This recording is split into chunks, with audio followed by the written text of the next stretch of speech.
Euro. যদি আপনার গাড়ি না থাকে বাই এনি চান্স, ইউকেতে খুবই কঠিন আপনি সার্ভাইভ করার। খুবই কঠিন। ধরেন আপনার বাসে লাগবে 10 মিনিট 15 মিনিট, বাট এটার জন্য আপনাকে ওয়েট করতে হবে, কারণ এখানে আপনি চাইলেই মানে নিজের মতো করে গাড়ি পাবেন না। আর ওভার যদি বলেন, অনেক কস্টলি ভাই। বাসগুলো যে কস্টলি না তা না। আপনি এখান থেকে ধরেন নেক্সট স্টপে যাবেন, এটা যদি আপনার 500 মিটারও দূরে হয়, আপনার কি বলে, আপনি ওয়ান টাইম বাসে উঠে ধরেন এইখান থেকে আপনার ঢাকা থেকে একটা বাস ধরেন সাপোজ গাজীপুরে যায়, হ্যাঁ।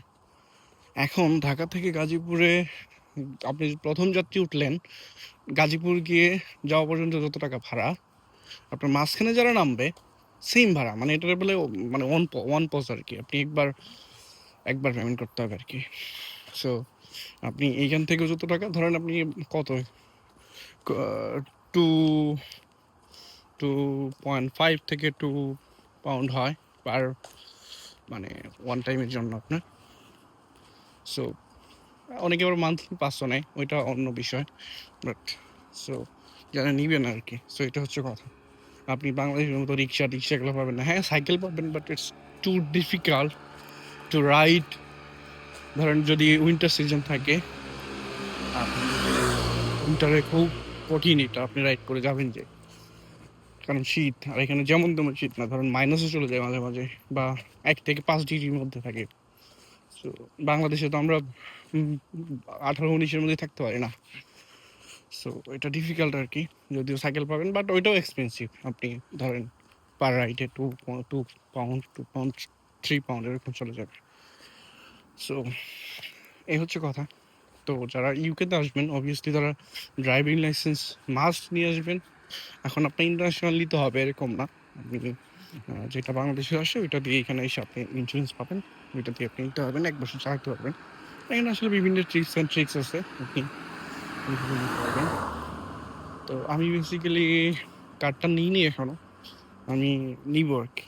আমি রিসেন্টলি বাংলাদেশে গেছি, তো হচ্ছে আমার লাইসেন্সটা ছিল না, বেসিক্যালি লাইসেন্সটা করে আনছি। সো এখন আমি ইন প্রসেস আর কি। সো আমি এখন নিব এটা। সো যারা ইউকেতে আসবেন, বড় ভাই ছোট ভাই বা আপু যারা আছেন, অবভিয়াসলি ড্রাইভিং লাইসেন্স আনবেন। অ্যান্ড অনেকেই বলে এখনো ডিপেন্ডেন্স আর কি নেওয়া যায় কিনা বা কিনা। হ্যাঁ, যায়। অ্যামারিয়াস মানে রিসার্চ বেস মাস্টার্স যেগুলো, ওগুলোতে এখনও নেওয়া যাচ্ছে। বাট এটা বাংলাদেশ থেকে খুবই কম নিচ্ছে আর কি, হ্যাঁ। বিশেষ করে এশিয়ান কান্ট্রি থেকে খুবই কম নিচ্ছে। তবে রাস্তা এখনো বন্ধ হয়ে যায়। ডিবিএ আছে, আপনি যদি মানে যেটা বলে ডক্টরেট ডিগ্রি, অনেকেই বলে এটারে কি পিএইচডি বলে, হ্যাঁ। ডিবিএ পিএইচডি সাবজেক্টগুলো আছে যেগুলো। ডিবিএ তো বেসিক্যালি বিজনেস স্টুডেন্টদের জন্য হয়। সো যারা অন্যান্য সাবজেক্ট আছেন, পিএইচডি আছেন, সো ওগুলোতে আপনি ওয়াইফ আনতে পারবেন, হ্যাঁ। আমার কথা হলো যে আপনি এনি চান্স আপনি যদি নাও আনতে পারেন, 1 বছর তো মাস্টার্স এখানে এসে করেন, দেন আপনি হচ্ছে যে এমআইএসে চলে যান, বা আপনি ডিবিএতে চলে যান, আপনার ওয়াইফকে আনার পর বা আপনার হাজবেন্ডকে আনার পরে 1 বছর আপনি কষ্ট হবে, বাট আপনি নেক্সট ইয়ার আনতে পারতেছেন। অ্যান্ড সেকেন্ডলি হচ্ছে কেরিয়ার সাপোর্ট। এটা নিয়ে আমি একটা ভিডিও বানাবো, আপনি ইউকেতে থাকতে পারবেন কি না, হ্যাঁ, অনেকে ভয়টাকে দেখায় আর কি। যাই হোক, এগুলো নিয়ে আমার একটা ভিডিও আমি বানাবো শুন, চাইলে।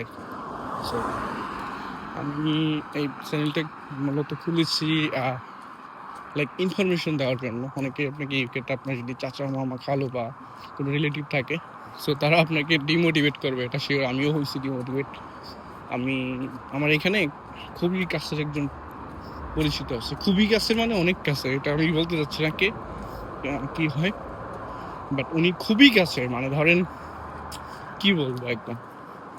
সো ওনার এখানে 3টা রেস্টুরেন্ট আছে, আমি যে সিটিতে থাকি এইখানেই আছে। আমার থেকে 1-2 কিলোমিটার দূরে থাকে উনি। সো উনি আমাকে আসার আগে অনেক ডিমোটিভেট করছে। আসার পর উনি আমার সাথে কন্ট্যাক্ট করছে। ইভেন না, আমার ধরেন আমার যারা গার্ডিয়ান তাদের সাথে কথাও বলছে দেখা করার জন্য। হ্যাঁ, ওর সাথে দেখা করার জন্য, বাট আমি এখনো করি নাই। আমি স্পেসিতে নেই যে আমি ইয়ে আসছি। আসার পরে আমি 15 দিনের মতো ভালো একটা জব পেয়ে গেছি। ধরেন ভালো একটা পজিশনে এখন আছি। আইসা যে কামে কামলা খাটতেছি এরকম না। ধরেন মানে ডিউটি করতেছি, যেমন ধরেন অফিসে, যেমন আমি এখন একটা ইয়ে হচ্ছে অ্যাসিস্ট্যান্ট ম্যানেজার। সো যেহেতু আমার ফুল টাইম ওয়ার্ক নাই, এই জন্য আমি ম্যানেজার বা ইয়ে হইতে পারতেছি না। আমাকে এইটাই থাকতে হবে। আমার কত 1 মান্থ or 1.5 মান্থে আমি প্রমোশনও পেয়ে গেছি, অ্যাসিস্ট্যান্ট ম্যানেজার হয়ে গেছি। সো যাই হোক, এগুলো বলার কথা।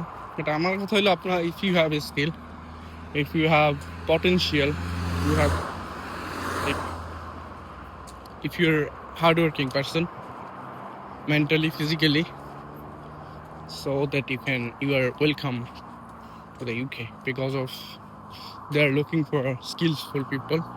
যারা ইউকেতে আছে তারা কিন্তু ভাই অত কাজ করে না, এরা হচ্ছে সপ্তাহে 2 দিন কাজ করে এই টাকা দিয়া পুরো সপ্তাহ ফুটানি করে, বুঝছেন? এরা কিন্তু বাপ মার থেকে টাকা নিতে পারে না, আমরা যেমন নিই আর কি।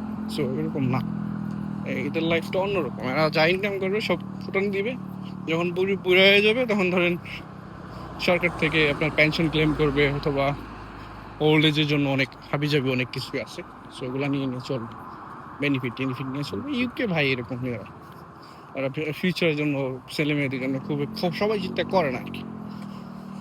সো এই হলো কথা। আপনি ইউকেতে যদি আসার ইচ্ছা থাকে, অনেকে প্রশ্ন করে কি নিয়ে আসবে, ভাই প্রথমে আপনার চলার জন্য ড্রাইভিং লাইসেন্স নিয়ে আসেন, শিখে আসেন। অ্যান্ড সেকেন্ডলি, আপনার যদি ড্রাইভিং লাইসেন্স থাকে, আপনি হচ্ছে within 15 days will get A job. আমি এটা বলতে পারি, 15 ডেজ, অনেকে 2-3 দিনের মধ্যে পেয়ে যায়। ঠিক আছে? সো ওকে, ঠিক আছে। যারা যারা ভিডিও দেখছেন চাইলে শেয়ার করে দিতে পারেন, সেভ করে রাখতে পারেন আপনার প্রোফাইলে। আর থার্ডলি হলো, অনেকে নয়েজ আসছে মনে হয়, আমি হাঁটতেছি আর ভিডিও করতেছি, কারণ আমি আজকে হাঁটতেছি, তখন মনে হইলো যে ভিডিওটা বানানো উচিত, গাড়িটা কি ইম্পর্টেন্ট। ধরেন আপনি কোথাও একটা যাচ্ছেন, এখান থেকে বাসে আপনার লাগবে 15 মিনিট, বাট ওয়েট সব মিলায়া আপনার এটা 1 ঘন্টা চলে গেল, 2 ঘন্টা চলে যায় মাঝে মাঝে। সো এটা যদি আপনি গাড়ি দিয়ে করতে পারেন, আর 2 ঘন্টা কাজ বেশি করতে পারবেন। আপনি যাতায়াতে সমস্যা হবে না, আপনার ক্ষুধা লাগবে না, যেখানে সেখানে আপনার মানে বিরক্ত লাগবে না, লাইফটা চলবে অন্যরকম। ঠিক আছে? তো ঠিক আছে, সবাই ভালো থাকেন। নেক্সট ভিডিওতে ট্রাই করবো ড্রাইভিং লাইসেন্সের খুঁটিনাটি দেওয়ার জন্য।